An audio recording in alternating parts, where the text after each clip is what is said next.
Ito naman ang tunay na kalagayan ni Maxi Kleber sa potential na pagbabalik sa lineup ng Lakers.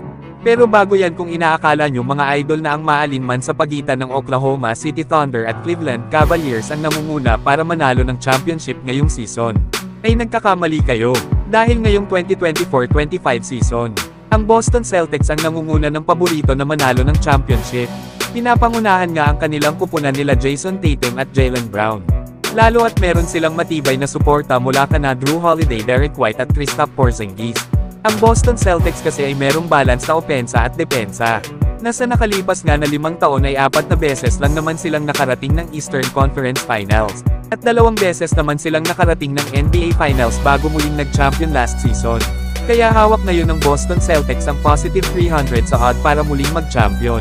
Pero ayon sa mga odds makers, hindi raw maaring baliwalain ang mga kupunan ng OKC Thunder, Cleveland Cavaliers at ang Los Angeles Lakers. Ang mga kupunan nga na ito ay may malakas din na kampanya ngayong season para manalo ng championship. Kaya ngayong darating na playoffs ay aasahan ang matinding mga laban para manalo ng isang NBA title. Sa ngayon ay pangalawa sa East ang Boston Celtics sa likod ng Cleveland Cavaliers. May record nga silang 60 wins and 21 losses.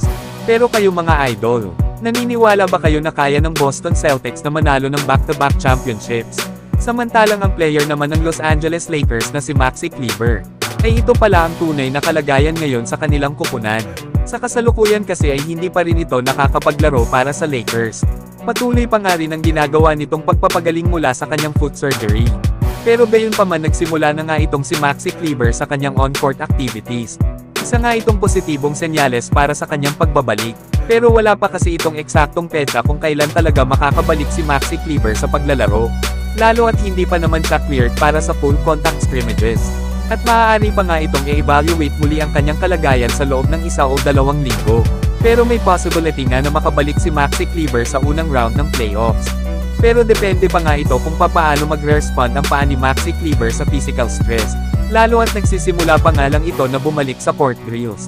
Kaya hindi pa talaga ito kailangan madaliin ng Lakers, lalo na kung hindi pa naman ito 100% healthy katulad ng ginawa ng Lakers kay Jared Vanderbilt.